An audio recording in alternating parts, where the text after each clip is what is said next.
Hi hello வணக்கம்.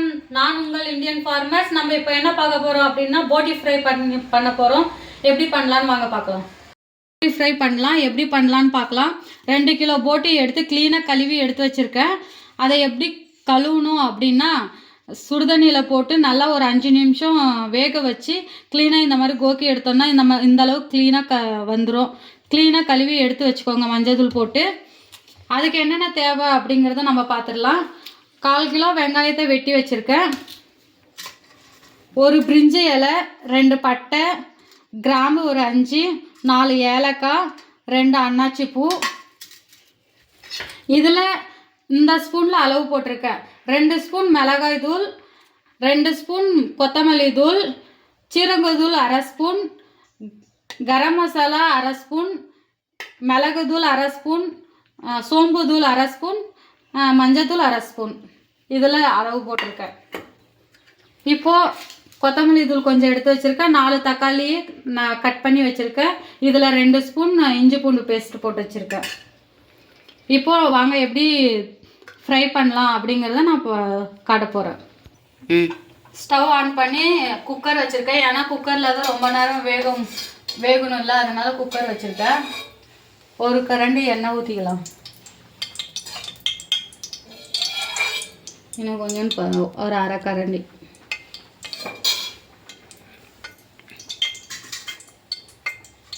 எண்ணெய் காஞ்சதும் இந்த எடுத்து வச்சிருக்கிறத அப்படியே போட்டுக்கலாம்.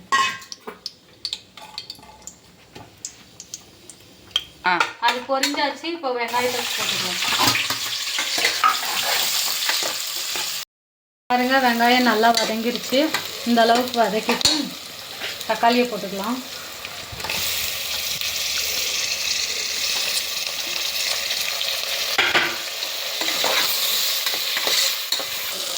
தக்காளி நல்லா வதங்கியாச்சு. பாருங்க, இந்த அளவுக்கு வதங்கிட்டு பின்னாடி நம்ம எடுத்து வச்சிருக்கிற மசால் தூள் எல்லாத்தையும் போட்டுக்கலாம்.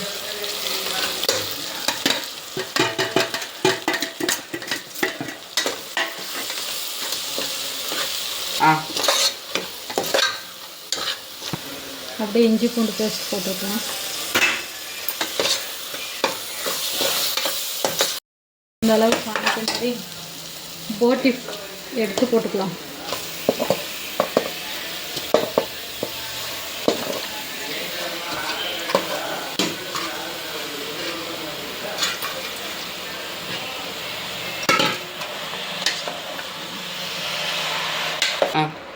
தேவையான உப்பு,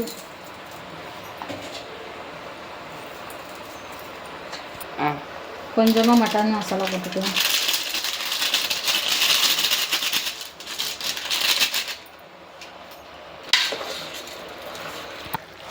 ஒரு 5 நிமிஷம் நல்லா இந்த மாதிரி கலக்கி விட்டுட்டு தண்ணி ஊற்றிக்கலாம்.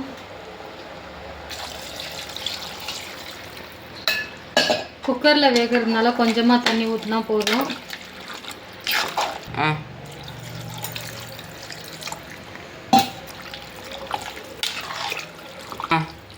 இந்த அளவுக்கு தண்ணி ஊற்றிட்டு இதில் 1.5 சொம்பு தண்ணி ஊற்றிருக்கேன்.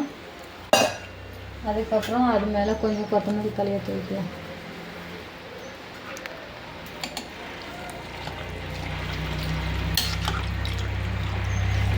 இப்போ உப்பு எல்லாம் கரெக்டாக இருக்கான்னு பார்த்துக்கலாம்.